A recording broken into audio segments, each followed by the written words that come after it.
เป็นสหายกับเหล่าเทวะเทวันจงคอยคุ้มกันคุ้มครองของภัยรักษาทางโลกทางธรรมชักนำดังจินตนาสติปัญญามนุษย์เทโวส่องฉายปรารถนา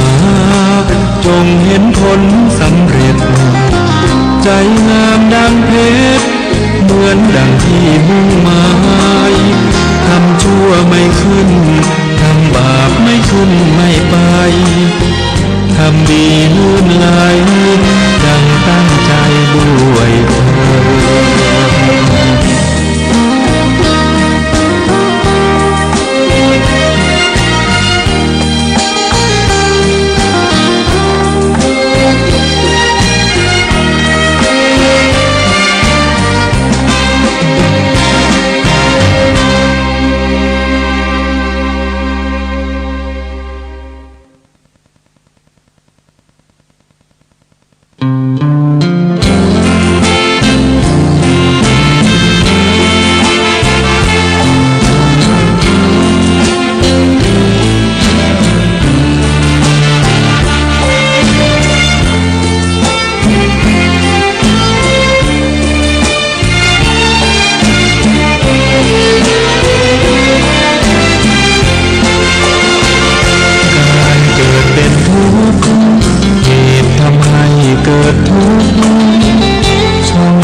ด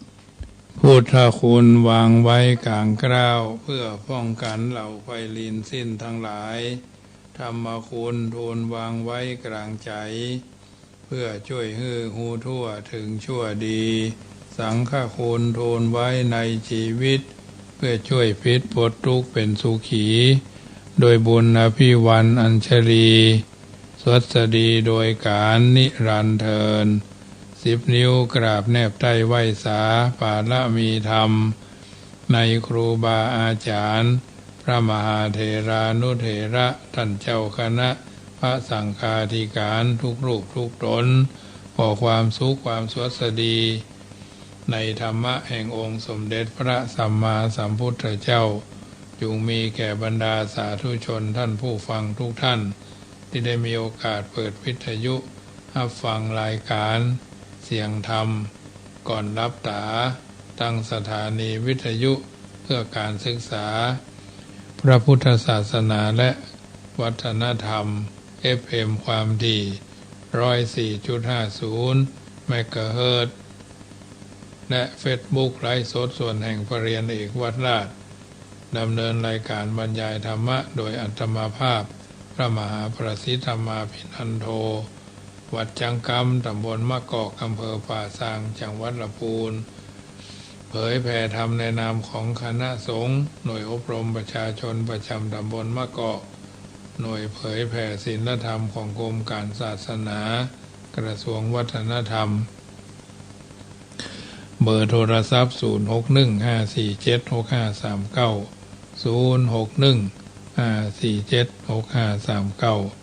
รายการนี้มีให้ญาติโยมได้ยินได้ฟังทุกวันตั้งแต่วันเสาร์วันอาทิตย์วันจันทร์วันการวันพุธและก็วันพฤหัสเว้นวันศุกร์เพราะว่าวันศุกร์มีรายการอื่นเข้ามาดำเนินการต่อเพราะฉะนั้นทุกวันถ้าบัติดศาสนกิจอันใดก็จะได้พลิกมาพบกับบรรดาญาติโยมแต่คืนนี้ก็ไม่ได้จัดรายการเพราะไปเทศนาธรรมในหมู่บ้านมีงานทำบุญประจำปีของครอบครัวเพิ่นเนาะทั้งนี้ทั้งนั้นเฮาในฐานะที่เป็นเจ้าอาวาสก็จำเป็นจะต้องไปเทศนาอนุเคราะห์สงเคราะห์เกื้อกูลของบรรดาญาติโยมสาธุชนท่านผู้ฟังทั้งหลายเพราะฉะนั้นวันนี้ก็เป็นรายการสดก็จะได้เอื้อนเจริญพรคือญาติโยมได้ยินได้ฟังก่อนที่จะเอื้อนเจริญพรน้ำธรรมคำสอนนั่นก็จะได้นำพาญาติโยมกราบพระไหว้พระเพลลำดับไปเนอะกราบ1กราบ2กราบ3กราบ4กราบ5 อะระหังสัมมาสัมพุทโธภะคะวาพุทธังภะคะวันตังอภิวาเทมิกราบสวากขาโตภะคะวะตาธัมโมธัมมังนามัสสามิกราบสุปฏิปันโนภะคะวะโตสาวกสังโฆสังฆังนามามิกราบมาตาปิตุคุณังอหังวันตามิกราบคุณูปการีวันตามิกราบพระพุทธกราบพระธรรมกราบพระสงฆ์กราบระลึกถึงคุณพ่อคุณแม่กราบระลึกถึงคุณของครูบาอาจารย์ต่อไปก็โยขันแก้ว5โกฏาเป็นลำดับไปเนอโยสันเนเสโนวราโพธิมูเลมรังสเสนังมหันติงวิจโยสัมโพธิมากันจิงวะอนันตัญญาโนโลกุตโมตังปันนามามิพุทธังอตังหิโกอริยปัตโตจนานังโมคขปเวสายะอุจุกามะโกอายังสันติกโรปานิยานิโกตังปันนามามิธัมมังสังโฆวิสุทโธ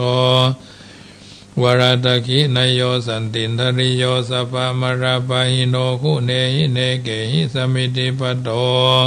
อนาสโวตังปันนามามิสังฆังนามามิพุทธังกุณาสาคารันตังนามามิธัมมังมุนิรายะเตสิตังนามามิสังฆังมุนิรายะสาวกังนามามิกัมมตานังนิพพานาติกัมโมปะยังนามามิกัมมตานาตายากาจาริยังนิพพานามกุเตสกังอัจจโยโนปันเตยะจักขมายะถาภะเลยะถาภะลังยะถามูลหังยะถากุสรังเยมะยังพุทธาธัมมาสังฆากัมมตานาตายากาจาริยสังฆเตสุปัญจรัตเนสุอติเตวะปัจจุปันเนวะอวิวายะทิวาระโหวากายเยนวาวาจายะวามนัสสาวาปะมะตังวาการะวังวากาสิมาทิสวายะถาธัมมังปฏิกโรมาเตสโนปันเตพุทธาติรัตนาตยังมนุรัตพัญจกังอนุกัมปังอุปาทายะอาจยังอาจยะโตปฏิกานันโตกัมมันโตยะติงสังวริยะอาเสติงสังวะรยามาอาญาติงสังวรายาสาอาญาติงสังวรายาอาญาติงสังวริสามานาปุเนวังปฏิการิสามานิจังวะพุทธบูชามหาเตจาธรรมบูชามหาปัญญาสังฆบูชามหาราภาบูชาระเหบูชายะโตพุทเทยติวาสาวะเกปปัญจสมติกันเตติเนโสกปริเทเวเตตาทิเสปุจายะโตนิพุทเถอกุโตภเยสกาปุญญสังฆตุงิเมตามาปิเกนะจิอิมินาคิตุปาปุภาราชาปุจากรวะกะเมนะเมตยาพุทธสัตสนัญจารภามหาสยวานุปัสสโตพุทโธเมตโยเทวภูจิโตสังสาเลสังสารันโตปิอภัยเยนะขมามหาเสนิพานาปัจจโยโอนตุโนนิจจังนะโมตัสสะภะคะวะโตอะระหะโตสัมมาสัมพุทธัสสะนะโมตัสสะภะคะวะโตอะระหะโตสัมมาสัมพุทธัสสะนะโมตัสสะภะคะวะโตอะระหะโตสัมมาสัมพุทธัสสะพุทธังสรณังกัจฉามิธัมมังสรณังกัจฉามิสังฆังสรณังกัจฉามิทุติยัมปิพุทธังสรณังกัจฉามิทุติยัมปิธัมมังสรณังกัจฉามิทุติยัมปิสังฆังสรณังกัจฉามิตติยัมปิพุทธังสรณังกัจฉามิ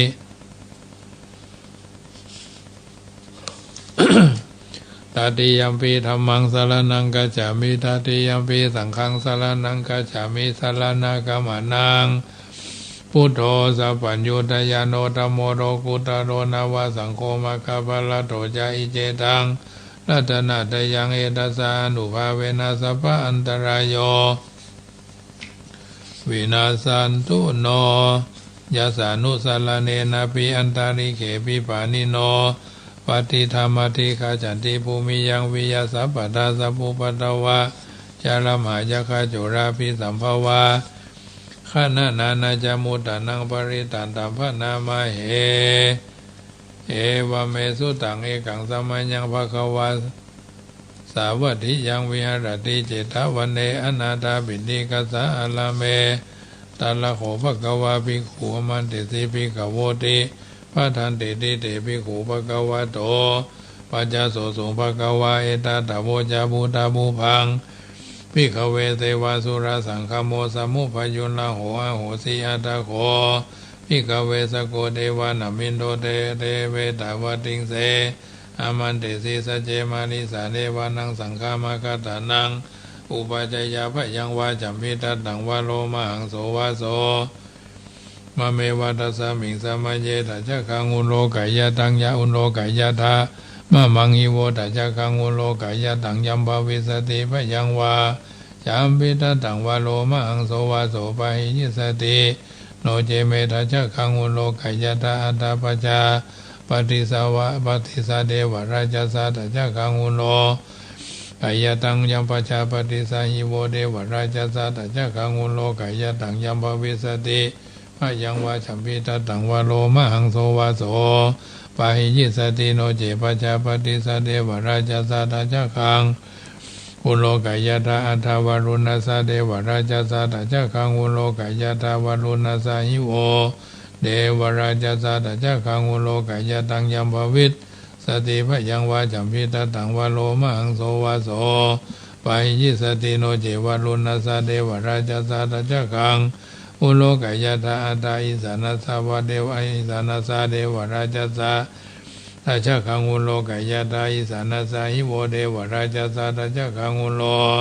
กายตังยัมภวิสติพยังวาจัมพิตตังวาโลมหังโสวาโสปะหิยิสติติตังโคปนะภิกขเวสกัสสวะเดวานามินทัสสะจักขังอุโลกายตังปัจจปฏิสวะเดวราชสัตจักขังอุโลกายตัง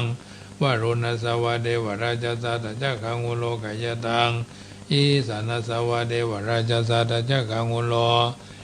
กายตังยัมภวิสติพยังวาจัมพิตตังวาโลมหังโสวาโสปะหิเยทาปิโนปิปะหิเยทาตังกิสาหิโตสโกหิภิกขเวเดวานามินโทอวิตระโคอวิตโตโสอวิตโมโหพิโรจัมพีอุตตราสีปรายิตยหันจะโขภิกขเวเอวังวัฏามิสเจตุมากังภิกขเวอรัญญาคาตานังวารุขมูราคาตานังวาสุญญาอาลาคาตานังวาอุปจายาปยังวาจัมพิตตังวาโลมังโสวามะเมวะทัสสมิงสมัจเจอนุสรายถาอิติปิโสภควาอรหังสัมมาสัมพุทโธวิชชาจารณะสัมปันโนสุขโตโรกาวิโตอนุตตโลปุริสธรรมสารติสัตตเทวมนุสนังพุทโธภควเตมะมังหิโวภิกขเวอนุสรตังยัมภวิสติพยังวาจัมพิตตังวาโลมังโสวาโสปะหิยิสติโนเจรมังอนุตสรายตาอัตตธรรมังอนุสรายตาสวากขาโตภควตาธัมโมสันติติโกอากาลิโกเอหิปัสสิโกปนายิโกปัจจตังเวทิตาโพวิญญูหิติธัมมังหิโวภิกขเวอนุสรตังยัมภวิสติพยังวาจัมพิตตังวาโลมหังโสวาโสปะหิยิสติโนเจธัมมังอนุสรายตาอัฏฐสังฆังอนุสรายตาสุปฏิปันโนภควโตสาวกสังโฆอุจุปฏิปันโนภควโตสาวกสังโฆยายาปฏิปันโนภควโตสาวกสังโฆสามิจิปฏิปันโนภควโตสาวกสังโฆยติตังยัตตานิปุริสายุคานิยตาปุริสาบุคลาเอสาภะคะวะโตสาวกสังโฆอาหุนายโยปะหุนายโยตักขินายโยอัญชลีกาลานิโยอนุตตรังปุญญเกตังโลกัสสัทธิสังฆังหิโวภิกขเวอนุสรตังยัมภวิสติพยังวาจัมพิตตังวาโลมหังโสวาโสปะหิยิสติตังกิสาเหตุตถาคโตหิภิกขเวอะระหังสัมมาสัมพุทโธวิตาลโควิตาโทโสวิตาโมโหอภิรุอาจัมปิอนุตตราสีอปารายิติอ อาหันจะโขพิกเวเอวังวัฏามิสเจตุมากังพิกเวอนุสาราตังยัมภวิสติพยังวาจัมพิตตังวโรมหังโสในวโรมหังโสอาภิโรอนุทราสีอปารายติธรรมโวชาภกวาอิทังวัตวานาสุขโตอัฏฐปรังเอตาทวะเอตาทวจาสถารัญเยลุขะโมเลวาสุญญาคาเลวะภิกขโวอนุสเลตาสัมพุตังพยังตุมหกันโนสิยาโนเจบุตังสรายะทาโรกาเจตังนะลาสัพพังอัฏฐธัมมังสรายะทาปุญญเขตังอนุตรังเอวังพุทธังสารันตานังธรรมสังฆัญจาภิกขโวพยังวาฉัมพิตตังวโรมหังโสนายสติติเยสันตาสันตาจิตาติสารนาสารนาอิทาโลกันตะเลวะภูมาภูมาปุณาคณาภูมาภูมาจะเทวะคุณาคณาคหานาพยาวัตสัพพะกรังเอเตยันตุเทวะวรากนามาเยวรากนากามเยเมรุราเชวะสันโตสันโตสะเหตุงมุนีวราวจนังสุตุมะขังสมะขังสเพสุจักวาเลสุยะขาเดวะจะพระโมโนยังอเมหิกาตังปุญญังสัพพะสัมปติสัตตะกังสเพตังอนุโมทิตวะสมะคาสาสเนรตาปมาตาราหิตาโหตุอาลาขาสุวิเศษโตศาสนาสัจจโลกัสสวุติภวัตุสัพพทาศาสนัมปิกันจาศาสนัมปิจโลกันจเทวราคันตุสัพพทาสติงุตุสุขีสัพเพปริวเรยธนวานิคาสุมาณาอุตุสาสัพเพหิยติปิราชโตวาจุระโตวามนุสโตวามนุสโตวาอาคิโตวาอุตกะโตวาปิสัจจโตวาขนุกะโตวากันนกะโตวานักขะโตวาจนะปตารุกะโตวาอสัตตมะโตวาสันติติโตวาอาสาปุริสโตวาจันดาติอาสามิกะโกนะกุกุราหิวิจิกามนิสัมปติปิยชาตาลัสสะสุกลามหิงสายะคาราคาสติหินานาปยะโตวานานาโรกะโตวานานาอุปัตตวะโตวาอะระคังกังหันตุปนิธานาโตปัตตายะตถาคตสัตสะปะระมิโยตัสสะอุปปะระมิโยตัสสะปรมัตถปะระมิโยปัจจมหาปริจาเกติสุจริยาปัจฉิมภเวกภวะกันติจติงอภินิกามนังปัฏนาจาริยังโพธิปรังเกมราวิจยังสัพพัญโยตัญญาณปฏิเวทังนวโลกุตละธรรมเมติสัพเพปิเมพุทธกุเนอวจิตวเวสาลิยติสุปากลันตเรสุทิยามรติงปริตังกรุณโตยัสสมานันตเถโรวิยะกรุญาจิตังอุปทาเปตวโกติสัตตสหเสสุจักวะเลสุเทวตาญาสันนัมปติกนันติยัญจเวสาลิยัมปุเรโลกามนุสตุปิกาสัมพุตันติวิธัมปัญญังขิปมันตระดาเพสิปาริตันตัมภนามะเหยานิทาพุทธานิสมากตานิภูมานิวายานิวะอัตตาริเขตถาคตังเทวมนุสปุจิตังพุทธังนามัสสามาสุวัญญานิทาพุทธานิสมากตานิภูมานิวายานิวะอัตตาริเขสเปวะพุทธาสุมนาภวันโตอาโตปิสกัจจสุนันตุทัสสมาหิพุทธานิสาเมตาสเพเมตังกโรธาอาสเพเมตาสเพพระพุทธาสุมนาภวันโตอาทัสสมาหิพุทธานิสาเมตาสเพเมตังกโรธามนุสิยาปัจจายติวาจารโตจหลันติเยปริงตัสสมาหิเนรักตามาปตายังกิจชีวิตังอิตวามุรังวาสเคสุวายังลัตนังปณิตังนโนสัมมังอธิตถาคเตนะอิดัมเปปุเทรัตนังปณิตังเอเตนะสัจเจนะสุวัติโหตุยังวิราคังอมตังปณิตังยะถาจักขสกายมุนีสมาหิโตนะเตนะธัมเมนะสัมมันติกินจิอิตัมปิธัมเมรัตันอิตัมปิพุทเทรัตนังปณิตังเอเตนะสัจเจนะสุวัติโหตุยัมพุทธเสโตปริวันนะเยสุจิงสมาธิมานันตริกัญญามาหุสมาธินาเตนะสัมโมนาวิจติอิตัมปิธัมเมรัตนังปณิตังเอเตนะสัจเจนะสุวัติโหตุเยปุกราอาทัสสตังปัสสตาจตาริเอตานิโยคานิโหติเตตะขินายาสุกัตตัสสะวะกายเตสุตินานิมหาปารานิวิดัมปิสังเกรัตนังปณิตังเอเตนะสัจเจนะสุวัติโหตุเยสุปัญญุตามนาสาตัลละเห นานิกามิโนโคธรรมศาสนามิเตปฏิปตามาตังวีไคหานาดามุทานิพุติงปุญชมานาอิตัมปิสังเครัตนังปณิตังเอเตนะสัจเจนะสุวัติโหนโตยาตินาขีโลปัตตวิสิโตสิยาจตุปิวัติปิยสัมปกัมปิโยตัตุปมังสัพพุริสังวัฏามิโยอริยสัจจานิอเวจาปัสสติตัมปิสังเครัตนังปณิตังเอเตนะสัจเจนะสุวัติโหนโตเย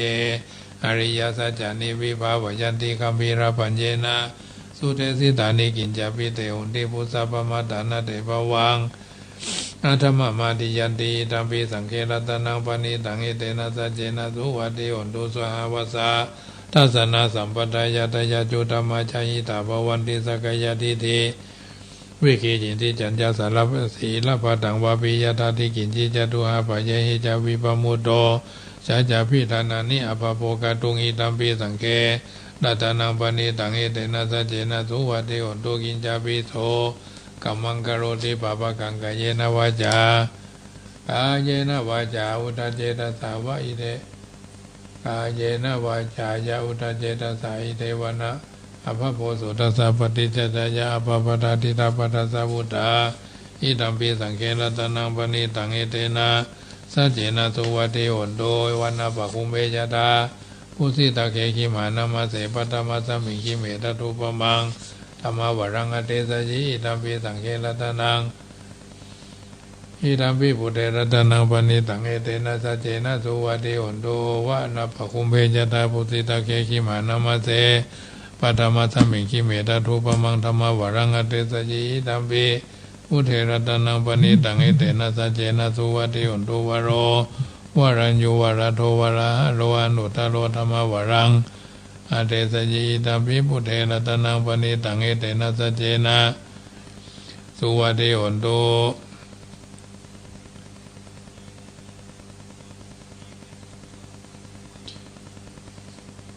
ยาอาคีนังปุรานังนาวังนันเดสัมภวังวิรัตจิตายติเกภวัสมิเตกินาปิจาวิรุลาหิจันทานิปันติติรายตายัมปติโพหิตัมปิสังเคลตนังปณิตังเอเตนะสัจเจนะสุวัติโหนโตยานิตาพุทธานิสัมมากัฏฐานิภูมานิวายานิวาตาริเกตตากตังเทวมนุสสปุจิตังพุทธังนามาสามาชุวัติโหนโตยังญาณิตาพุทธานิสัมมากัฏฐานิภูมานิวายานิวาตาริเกตตากตังเทวมนุสสปุจิตังธัมมังนามาสามาสุวัติโหนโตญาณิตาพุทธานิสัมมากัฏฐานิภูมานิวายานิวาตาริเกตตากตังเทวมนุสสปุจิตังธัมมังนามาสามาสุวัติโหนโตญาณิตาพุทธานิสัมมากัฏฐานิภูมานิวายานิวาตาริเกตตากตังเทวมนุสสสปุจิตังพุทธสังฆนามาสามาสุวัติโหนโตรัตนาสุตตังสวาโตสวาโตภาปัญญาปาละเม30ตาสวาโตภาปัญญาปาละเมวัดแวดล้อมวิริยะปาละเมอ้อมละวังเดศีละปาละเมบังออกบังดาบเมตตาปาละเมผ่าแพ้ดังปืนด้านหน้าปาละเมคือเป็นปืนดังต่ออุเบกขาปาละเมคือก่อเป็นเวียงสัจจะปาละเมแวดละวังเดเป็นไม้ไตกันตีปาละเมกลายเป็นออกเป็นดาบบางนาไม้และปืนไฟอาทิตาหน้าปาละเมพันดาบไปทุกแห่งแข็งแข็งแห่งป่าฝูงหมู่มารปีสร้างไฟเผ็ดทุกทวีปพบที่พังไปนี้นางทอรณีอัศจรรย์โสสะเหมือนฟันอยู่ข้างๆน้ำหนาดีนองกว้างต่อกว้างแตกที่ฟ้องละนองละนอกกลายเป็นข้าวตอกดอกไม้ถวายบูชาพระแก้วแก่นไทยสตันพระผู้ดังเอ่ยจงมาภายโปรดอนุญาตโทษโปรดผู้ฆ่าแท้ดีๆแม่ธรณีออกมาหีดมวยผมอยู่ที่ธาตุจ้างหายไข่ขาจังงาสับดินพ้นน้ำหนาดี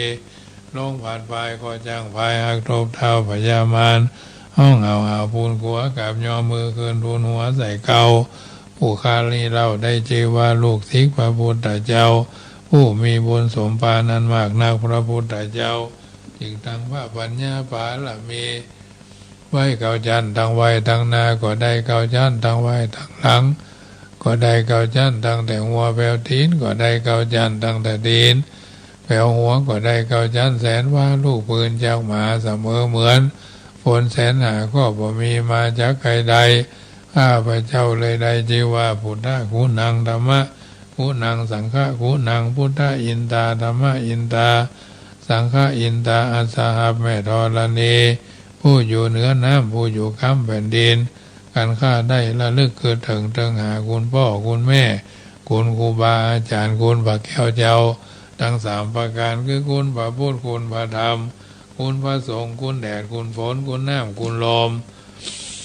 คุณไฟคุณกุศลเจ้าก็ดีคุณนางอุตราเจ้าก็ดีคุณพระปัจเจกเจ้าก็ดีคุณพระตนเมตตาภาวนาเจ้าก็ดี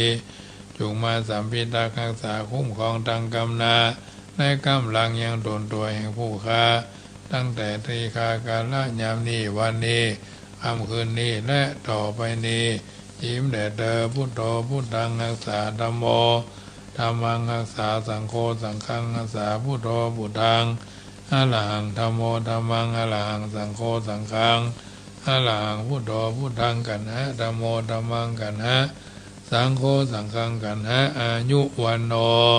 สุขังภะลัง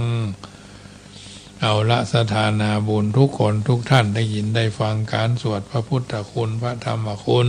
พระสังฆคุณเป็นมงคลแก่หูที่ท่านทั้งหลายได้มีโอกาสฟังน้ำฟังธรรมจากรายการนี้เป็นประจำทุกเมื่อค่ำยามแรงเป็นต้นว่าวันจันทร์วันศุกร์วันเสาร์วันอาทิตย์วันจันทร์วันการแต่ละสัปดาห์จนกระทั่งถึงวันพฤหัส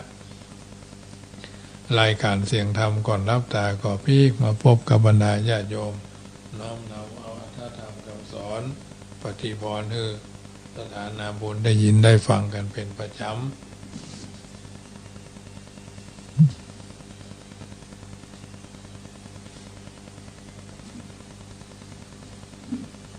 จะได้นำไปเป็นคติธรรมสอนใจธรรมะสอนจิตสุภาษิตสอนใจเพื่อเอาท่านทั้งหลายได้หู้ได้เข้าใจ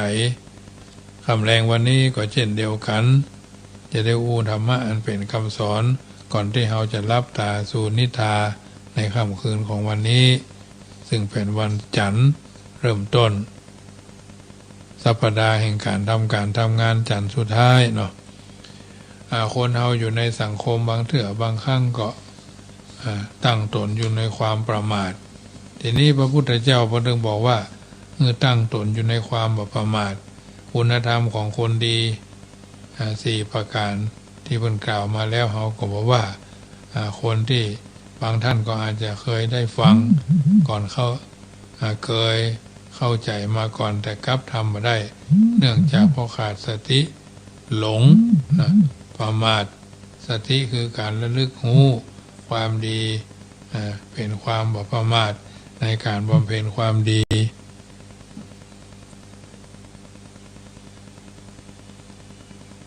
เช่นการเอื้อเฟื้อเผื่อแผ่ต่อคนอื่นบ่เอารัดเอาเปรียบ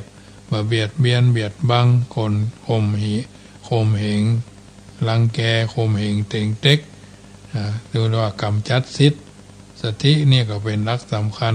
ที่ยิ่งในพระพุทธศาสนาท่านเปรียบสติเหมือนกับราชองครักษ์ที่เฝ้าพิทักษ์พระมหากษัตริย์ไว้เสมอเมื่อมีคนมาเข้าเฝ้าพระมหากษัตริย์ราชองครักษ์หันว่าในหลวงของตนบ่ควรจะพบก็จะกีดกันบุคคลนั้นหากหันว่าดีมาเข้าเฝ้าเหมาะก็จะอนุญาตให้เข้าเฝ้าได้สติก็เช่นเดียวกันเป็นธรรมดาเป็นธรรมพิทักษ์จิตทำความดีและบ่ฮื้อน้อมไปในทางการทำความชั่วพระพุทธเจ้าทรงเปรียบว่ารอยเท้าของสัตว์ทุกชนิดน้อยกว่ารอยเท้าช้างย่อมนับรวมเข้าในรอยเท้าช้างฉันใดธรรมะในพระพุทธศาสนาก็รวมเข้าในสติฉันนั้นในสังยุตตนิกายมีข้อความเกี่ยวกับสติว่าเยเกจิภิกขเวธัมมากุศลภาคิยา กุศลปัคคิกาสัพเพเตอัปปมาทะมูลกาอัปปมาทะสะโมสรณาอัปปมาโท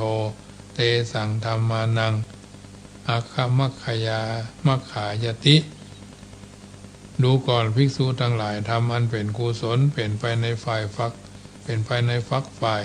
แห่งกุศลเหล่าใดเหล่าหนึ่งมีอยู่ทำทั้งหมดนั้นมีความประมาทเป็นเหตุประชุมลงในความประมาทตถาคตกล่าวความประมาทว่าเป็นเลิศแห่งธรรมเหล่านั้นสมัยที่พระพุทธเจ้ายังทรงพระชนชีพอยู่เมื่อพระองค์เสด็จกลับจากบิณฑบาตทรงล้างพระบาทที่หน้าพระคันธกุฎี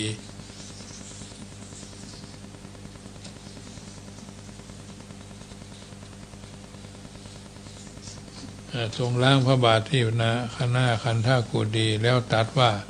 อัปปมาเทนะภิกขเวสัมปาเททะดูก่อนท่านผู้ห่านภัยในวัฏฏะหมู่เธอพึงยังกิจทั้งปวงให้สำเร็จด้วยความประมาทเตอะพระดำรัสข้างต้นนี้พระศาสดาตรัสสั่งสอนตลอด45 พรรษาตั้งแต่วันแรกที่มีสังฆรัตนะอุบัติขึ้นจวบจนวันสุดท้ายที่ได้เสด็จรับขันธปรินิพพานแม้พระดำรัสสุดท้ายที่พระองค์ตรัสสั่งสอนพุทธบริษัท4ซึ่งเปรียบเหมือนมรดกสืบทอดแก่บุตรธิดาก็คือพระดำรัสข้างต้นซึ่งพบในทีฆนิกายมหาวรรคผู้ที่ขาดสติมีแต่ความมัวเมาประมาทตกอยู่ในอำนาจของกิเลสย่อมบ่คำนึงถึงการบำเพ็ญประโยชน์ตนและประโยชน์ท่านแต่จะมุ่งแสวงหาความสุขนอกกายซึ่งหาแก่นสารบ่ได้ในกรณีตรงกันข้ามผู้ที่มีสติย่อมตั้งใจสั่งสมความดีเป็นนิจดังนั้นสติจึงเป็นมงคลอันสูงสุดกว่ามงคลอื่นสุดท้ายนี้ท่านทั้งหลายบำเพ็ญธรรมหูจักตอบแทนบุญคุณบักเกิดให้ในผู้มีอุปการะคุณบัพพทุสร้ายมิตรและบัทำพิษทางกายวาจาด้วยอำนาจของความฮักพร้อมดังสติบ่ประมาทในการสั่งสมบุญคือความดีกุศลคือความฉลาดเป็นต้นทัดนั้นมาก็เป็นพรหมวิหารจะเป็นพรหมเพิ่นบอกว่าชาวพุทธมักเคยได้ยินคำว่าพรหมวิหารพรหมธรรมข้อนี้มีตรัสไว้ในพระสูตรจำนวนมากคำว่าพรหมวิหารแปลตามศัพท์ว่าธรรมประจำใจของผู้ประเสริฐคำว่าผู้ประเสริฐก็คือผู้ยอมเสียสละเพื่อบุคคลอื่นโดยทั่วไปทุกคนมีความอ่อนแออยู่อย่างหนึ่งนั่นก็คือความหันแก่ตัวดังนั้นคนส่วนใหญ่จึงแสวงหาและทำเพื่อตัวเองคนที่ทำทุกสิ่งทุกอย่างเพื่อตัวเองนั่นจัดว่าเป็นคนธรรมดาสามัญไม่ใช่ผู้ประเสริฐผู้ประเสริฐนั่นต้องเป็นคนที่มุ่งประโยชน์ผู้อื่นเป็นสำคัญมหันแก่ตัวแต่อย่างใดพรหมวิหารนั้นมีอยู่4ประการก็คือ 1. เมตตาลักษณะของเมตตากล่าวไว้ในคัมภีร์วิสุทธิมรรคเล่ม 1 หน้า 349ว่าหิตาการัปปวัตติรักขณาเมตตามีลักษณะคือความเป็นไปโดยการเกื้อกูลหมายความว่าเมตตามีสภาพต้องการที่จะบำเพ็ญประโยชน์แก่บุคคลอื่นโดยบ่หวังผลตอบแทนใดๆเมื่อพ่อแม่มีจิตผูกพันในบุตรธิดาญาติพี่น้องมีจิตผูกพันในญาติของตนหรือมิตรสหายมีจิตผูกพันในเพื่อนต่างก็คิดว่าเป็นลูกเป็นหลานญาติพี่น้องหรือมิตรสหายของเฮาแล้วจึงช่วยกันเกื้อกูลความรู้สึกเช่นนี้ว่าใจเมตตาในพรหมวิหารแต่เป็นความผูกพันซึ่งจัดว่าเป็นกิเลสอย่างหนึ่งในกรณีตรงกันข้ามเมตตาที่แท้จริงจะต้องมีความปรารถนาดีโดยบ่หวังผลตอบแทน บ่เลือกบุคคลว่าเป็นคนที่ฮู้จักหรือบ่ฮู้จักฮักกว่าจังเมตตานี้จัดเป็นธรรมที่พระพุทธเจ้าทรงพระพุทธเจ้าทั้งหลายเจริญอยู่เป็นนิจพระองค์ทรงมีพระเมตตาเปี่ยมล้นพ้นในเหล่าสัตว์ทั่วหน้าเสมอภาคกันโดยมีพระเมตตาในเทวทัตผู้คิดร้ายต่อพระองค์เหมือนในราหุลกุมารราชโอรสความเมตตาของพระพุทธเจ้านั้นเสมอภาคกันหมดโดยประจำกัดบุคคลพุทธเจ้าตรัสสอนให้พุทธบริษัทมันเจริญเมตตาทางกายวาจาใจทั้งต่อหน้าและรับหลังเมตตาเหล่านั้นมีคำอธิบายดังนี้คือเมตตาทางกายคือช่วยเหลือผู้อื่นทางกายเมื่อหันว่าบุคคลอื่นจำเป็นจะต้องได้รับความช่วยเหลือจากเขาแม้เขาจะบ่เอ่ยปากขอร้องเขาก็พยายามช่วยเหลือทางกายซึ่งอาจจะเป็นการขวนขวายทางร่างกายโดยยอม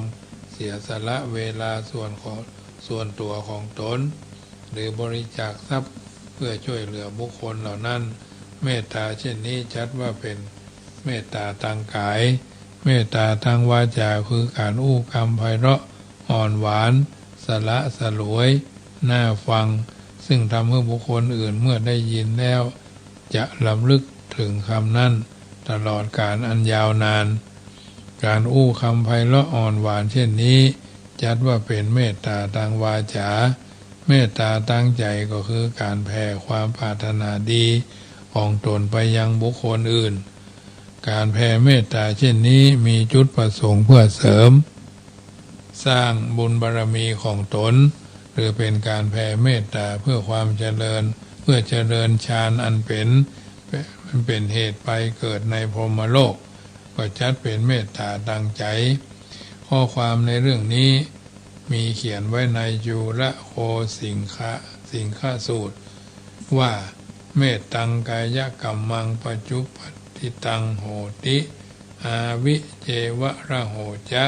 เมตตังวจีกัมมังปัจจุปติตังโหติ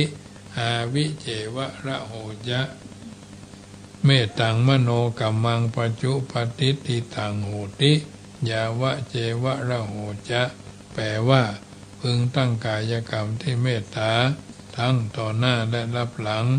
2พึงตั้งวจีกรรมที่เป็นเมตตาทั้งต่อหน้าและรับหลังพึงตั้งมโนกรรมที่มีเมตตาทั้งต่อหน้าและรับหลังนี่เป็นเมื่อท่านสาธุชนได้เจริญเมตตาทางกายวาจาใจก็ย่อมจะทำให้ท่านทั้งหลายมีความสุขอยู่ในปัจจุบันขณะคนเฮาที่พบผ่านคนอื่นแล้วยิ้มแย้มแจ่มใสย่อมจะมีความสุขในใจขณะที่ยิ้ม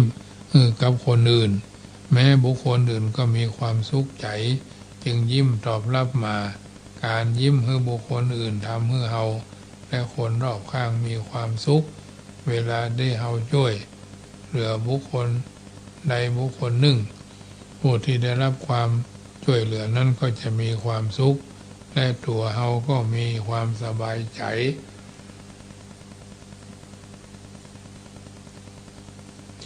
เช่นเดียวกันแม้ผู้มีเมตตาทางกายวาจาใจจัดเป็นความสุขเสมอภาคเพราะเอาข้อเขาบ่มีศัตรูบ่มีความขุ่นข้องหมองใจเมื่อเขามีความสุขใจด้วยอำนาจของเมตตาแล้วคนรอบข้างที่อยู่ใกล้ชิดกับเขาก็พลอยมีความสุขใจไปโดยผู้ที่เมตตาย่อมจะบ่กล่าวคำเสียดสีให้ร้ายคนอื่นบ่ทำกรรมอย่างใดอย่างหนึ่งที่เบียดเบียนผู้อื่นเมื่อเป็นเช่นนี้ความบาดหมางกันในสังคมก็จะบ่เกิดขึ้นเพราะต่างมีเมตตามีไมตรีจิตต่อกันได้กันรู้จักเอาใจเขามาใส่ใจเฮาคิดว่าเฮาฮักสุขเกลียดทุกข์ฉันใดคนอื่นก็ฮักสุขเกลียดทุกข์ฉันนั้นหากมวลมนุษย์เอา เอาใจเขามาใส่ใจเอาเช่นนี้สังคมก็จะมีแต่ความสงบสุขผู้ที่มีเมตตาจิตต่อกันได้รับการเปรียบไว้ในจุลโคสิงคสูตรว่าคีโรทะกีภูตาเหมือนน้ำนมผสมน้ำเหมือนน้ำนมผสมน้ำนะคีโรทะกีภูตาเหมือนน้ำนมผสมน้ำตามปกติเมื่อผสมนมเข้ากับน้ำทั้งสองอย่างก็จะกลมกลืนเป็นอันหนึ่งอันเดียวกันแยกกันมาได้ว่าเนี่ยคือนมเนี่ยคือน้ำผู้ที่เมตตาจิตต่อกันก็อุปมาฉันนั้นแม้เฮาทั้งหลายจะเป็นคนละคนกันก็จัดว่ามีใจดวงเดียวกันและเพราะมุ่งบำเพ็ญประโยชน์แก่กันและกันการเจริญเมตตาภาวนานี้มีผลทำให้เป็นคนใจเย็นบ่งุดงิดแม้จะมีสิ่งที่บ่พอใจในการกระทบก็จะอยู่รู้จักยับยั้งชั่งใจบางหุนหันพันแน่นทำตามอารมณ์ผู้เจริญเมตตาอยู่เป็นเสมอเป็นนิดเหมือนภูเขาแท่งทึบที่บ่หวั่นไหวด้วยลมแหงด้วยฝนสาดโดยพายุอันแดงอันก้อยได้ก็แล้วแต่หรือเหมือนทองแท้ที่บ่กลัวความร้อนส่วนคนมักโกรธเปรียบได้กับฝุ่นธุลีที่กระจายง่ายเมื่อถูกลมพัดตะไคร้มาบังก็ผิวลมไปพอดีก็ผิวเนาะหรือเหมือนหม้อดินที่แตกง่ายผู้เจริญเมตตานั้นย่อมจักมีใจกว้างขวางดังมหาสมุทรให้อภัยแก่บุคคลอื่นได้ง่ายดังคัมภีร์หิโตประเทศได้กล่าวเอาไว้บทหนึ่งว่าสาธุภโคปิตัสสาปิมโนมโนนายาติวิกริยังนะหิตาปะยิสุนะหิตาปะยิตุงสักกาสาคารัมโพตินุกะยาจิตของสัตบุรุษแม้จะถูกรบกวนแล้วก็มาถึงความแปรปรวนดังเช่นน้ำในสาครจะเผาแห้งด้วยคบไฟก็หาได้ไม่เมตตามีสภาพเหมือนน้ำส่วนโทสะเหมือนไฟเฮาจึงควรใช้น้ำเมตตาระงับโทสะของตนครั้งหนึ่งมีโยมแม่หญิงคนหนึ่งอุปถากวัดเสมอให้มาหาพระคุณเจ้าในวัดหนึ่งแล้วบอกว่าสามีไปมีภรรยาใหม่จะทำอย่างไรดีหลวงพ่อหลวงพี่ทั้งหลายหลวงพ่อหลวงพี่จึงแนะนำให้โยมคนนั้นแผ่เมตตาไปให้แก่ภรรยาใหม่ของสามีโดยระบุชื่อว่าขอให้คุณจงเป็นสุขเถิดอย่าได้มีเวรแก่กันและกันเลยเป็นต้นเมื่อครบ10 วันภรรยาใหม่นั้นก็เปลี่ยนใจกึศสงสารหันใจภรรยาเก่าจึงเลิกมาหาสู่กับสามีคนอื่น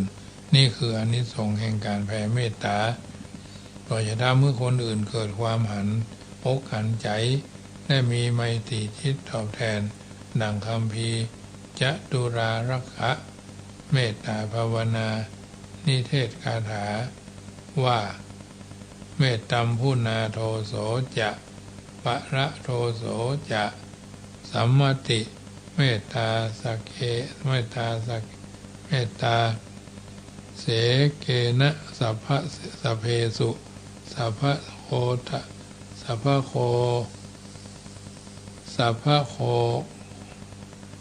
โคตคิงนิวาระเยความไม่ความโกรธของตนและผู้อื่นย่อมสงบด้วยน้ำก็คือเมตตาบุคคลพึงห้ามไฟคือความโกรธในที่ทุกสถานดังที่ได้ด้วยการประพรมน้ำเมตตาในสันพสัตตเป็นต้นในอังคุตรนิกาย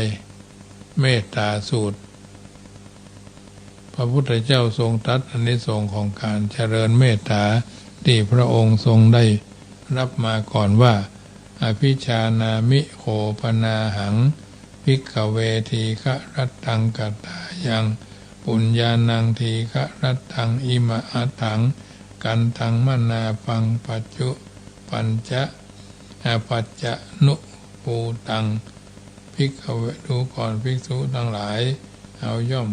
รู้ผลแห่งบุญอันน่าปรารถนายินดีที่ทนเคยเสวยแล้วทอดตลอดกาลนานสัตตวัสสานิเมตตาจิตตังพระเวสิงสัตตวัสสานิเมตตาจิตตังภาเวตวาสัตตสังวัตตวิวัตตกัปเปนะมิยังโลกังนุปาขมาสิงมาเจริญเมตตาจิตตลอด7 ปีคันแล้วเขาก็ได้พลิกมายังโลกนี้ตลอด7 ปีคันแล้วเขาก็ได้กลับมายังโลกนี้ตลอดครับที่พินาศและดำรงใหม่ชัดติงสักคัตตะตุโคปนาหังภิกขเวสักโกอาโหสิงเทวะนะมินโทอเนกะสักอเนกะสตักขตุงราชาอาโหสิงจักรวัตตีขามธรรมิโกธรรมราชาจตุรันโตวิชิตาวีชนะปัทัตถวาถาวริยปัตโตสัตตรัตนะสัมปนาคโตเอาเกิดเป็นท้าวสักกะผู้เป็นใหญ่แห่งทวยเทพ36 เตื้อ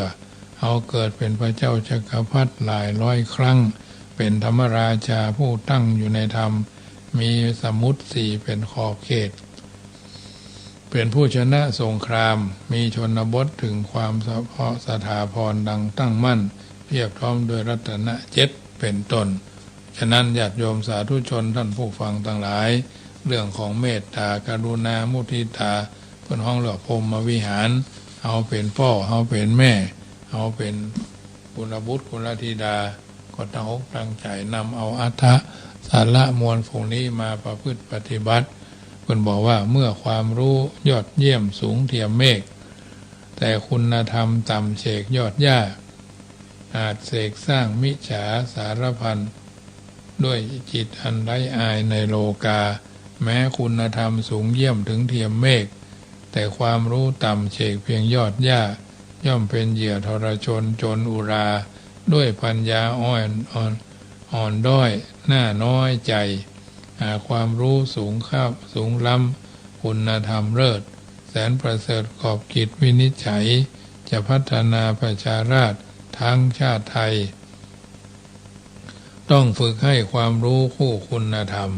อันนี้เป็นสัจธรรมที่นำมาสาธก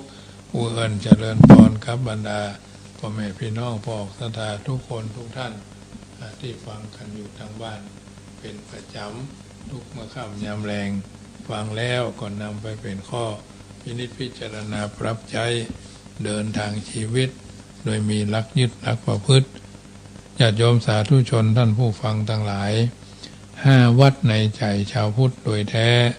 1ไปวัดไปคือได้วัดเป็นมรดกล้ำค่าคือได้วัตคุณธรรมในจิตในใจของตนว่าสูงพอดีหรือต่ำต้องพิจารณาด้วยตัวเราเองหันวัตตะระก็คือข้อปฏิบัติดีของพระสงฆ์องค์สามเณรและชาวพุทธผู้เฒ่าผู้แก่รุ่นพ่อรุ่นแม่รุ่นพี่รุ่นนายโดยกับพัฒนาปรับใช้ในชีวิตประจำวันเมื่อได้วัฒนะคือพัฒนาชีวิตตนเองและครอบครัวยกระดับจิตใจให้สูงขึ้นทุกวันเมื่อได้สดับวัจนะก็คือศาสนธรรมคำสอนขององค์สมเด็จพระสัมมาสัมพุทธเจ้าคือพระพุทธเจ้า84,000 คำสอนอันถูกต้องมากกว่าถูกใจมาประพฤติปฏิบัติและได้วัฏฏะได้หันวัฏฏะสงสารพิจารณารูปร่างสังขารว่าเรามีความเกิดขึ้นในเบื้องต้นแปรปรวนในท่ามกลางล่มสลายในที่สุดเตาะแตะเต็งตึงตรงเตงต้องตาย 4 คนหาม3 คนแห่คนหนึ่งนั่งแค่อยู่ในจิตอยู่ในใจเราเสมอนี้นำไปพิจารณาปรับใจแล้วก็เดินทางชีวิตถูกต้องท่องแท้เป็นพ่อที่แท้เป็นแม่ที่ถูกเป็นลูกกตัญญูเป็นครูบาอาจารย์ที่มีคุณธรรมอยู่ในใจเหมือนกันทุกผู้ทุกคนรายการเสียงธรรมก่อนรับตาก็มาถึงช่วงสุดท้ายก่อนจะนำรายการจากท่านไปก็ขอประกาศอนุโมทนากับบรรดาญาติโยมท่านผู้มีจิตท่านเป็นกุศลร่วมทำบุญกองทุนทอดผ้าป่าและโรงทานอาหารในวันที่11เดือนกุมภาพันธ์นะเพราะว่าควงพญามังลายนะศาลาอันควงพญามังลายอาคารสุเทพสุพรมคุรุประชาเพื่อจะปล่อยหลวงศาลาเวียงแก้วเนาะวันที่11นั่นเนอะไปมีโอกาสว่างเว้นจากภาระก็ไปกินไปทานด้วยกันร่วมทำบุญกันก็จะเอาองค์ทานตั้งละปูนไปจำนวนหนึ่งเข้านี่ประมาณ200ห่อเนาะ200ห่อมอกอิ่มเนี่ยเนาะอาหารก็200ถุงแต่อาหารนี่ยังบอกชื่อเด้อก็ไปฟังกันเอาวันนั้นเนาะแต่ได้รับเหมือนกันหมดลงชื่อรับของเนาะทำบุญด้วยกันทั้งนั้นนะอาตมาภาพได้ตั้งกองบุญไว้99กองบุญในการทอดพระป่าและก็โรงทานเนาะกองบุญละ69 บาทเริ่มต้นคือ 1,000 บาทเนาะเริ่มต้นคือ 1,000 บาทก็มีรายชื่อรายนามหลายคนหลายท่านที่เพิ่นร่วมทำบุญมาเป็นต้นว่าแม่กองพันตุ้มอินสันทรายเชียงใหม่ทำบุญ500 บาทถึงโรงทานถึงพระป่าเนาะแม่แก้วคัดอินต้าเขียวร่วมทำบุญสถานี100แล้วก็พระป่า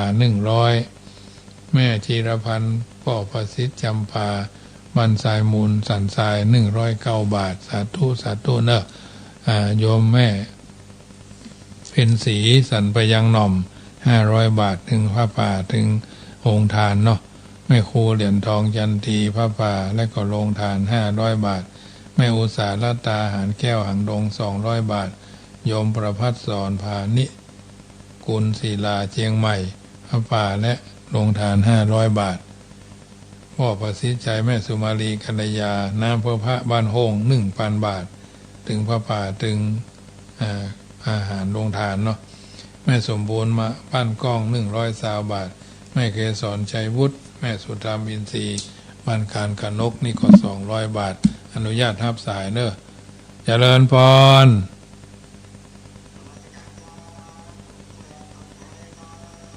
วันที่11 กุมภาพันธ์กันควงพญามังลายเนอะ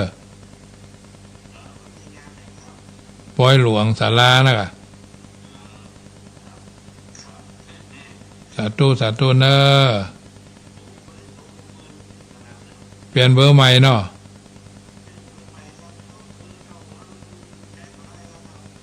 เปลี่ยนเบอร์ใหม่แต่ไม่ได้เปลี่ยนใจเนาะโมทนาเนอะ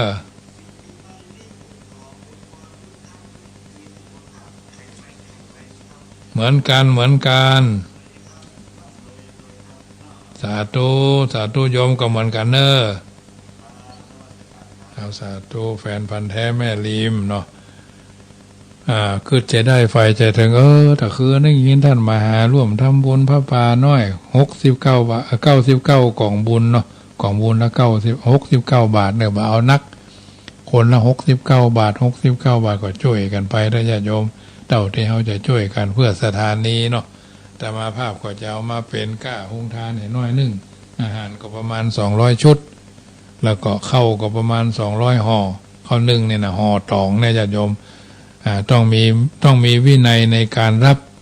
คนให้เขามีวินัยในการให้นะคนรับก็ต้องมีวินัยในการรับมาคนเดียวก็เอาห่อเดียวไม่ต้องไปอ้างหั่นอ้างนี่เนาะไม่ต้องไปอ้างว่าคนนั้นเอามามันต้องมาเอาเอง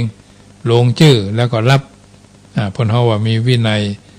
เพราะฉะนั้นถ้ามีวินัยเขาก็เป็นคนไม่มีกฎไม่มีเกณฑ์เป็นคนไม่สมบูรณ์แบบเนาะเป็นคนไม่สมบูรณ์แบบเราเป็นคนที่มีความสมบูรณ์แบบอยู่ในตัวมันก็ยังแควนน้อยเนาะ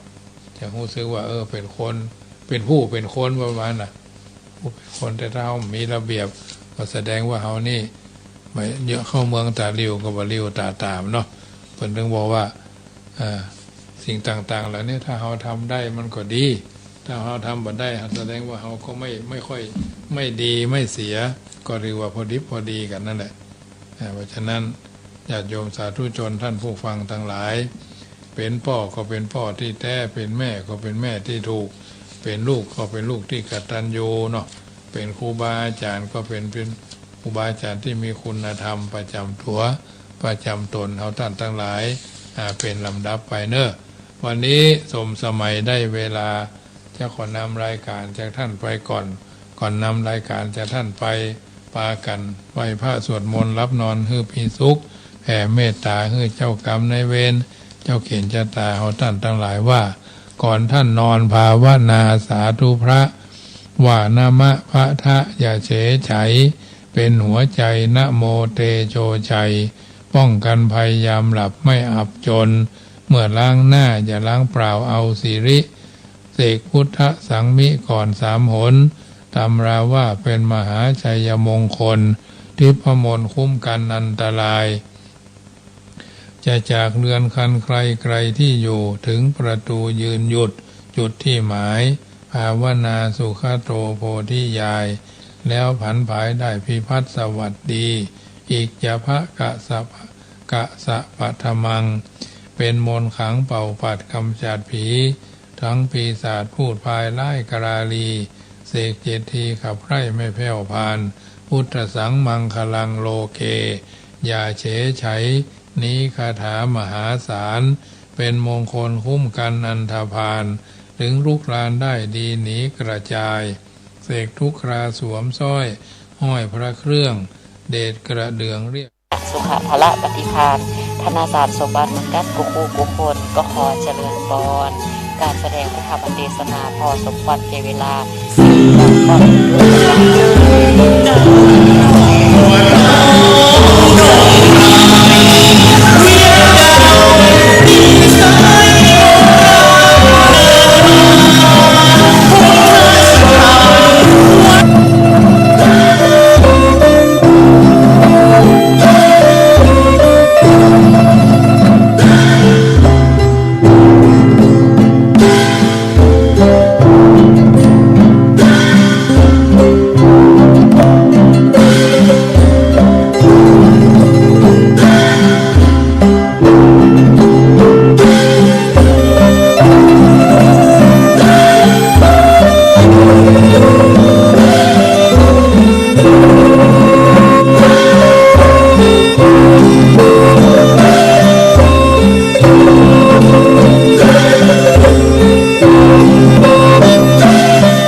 สังวิสุโลปุสะปุภะอะสังวิสุโลปุสะปุภะ อะสังวิสุโรปุสะปุภะขอความนอบน้อมแด่องค์สมเด็จพระสัมมาสัมพุทธเจ้าขอน้อมอภิวาทแด่พระสัทธรรมเจ้าขอน้อมนมัสการพระอริยสงฆ์เจ้าขอถวายความเคารพมายังท่านพระคุณเจ้าท่านเจ้าคณะพระสังฆาธิการท่านครูบาอาจารย์พระสงฆ์องค์สังฆเจ้าทุกรูปทุกตนทุกองค์เจริญสุขเจริญพรสวัสดียามค่ำคืนมายังพุทธบริษัทอุบาสกอุบาสิกาทุกผู้ทุกคนทุกรูปทุกนาม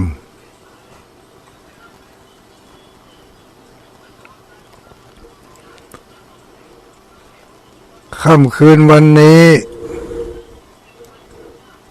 เป็นคืนวันจันทร์คืนวันจันทร์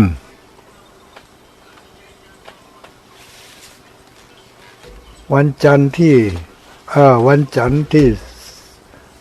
29เนาะ29เดือนมกราคม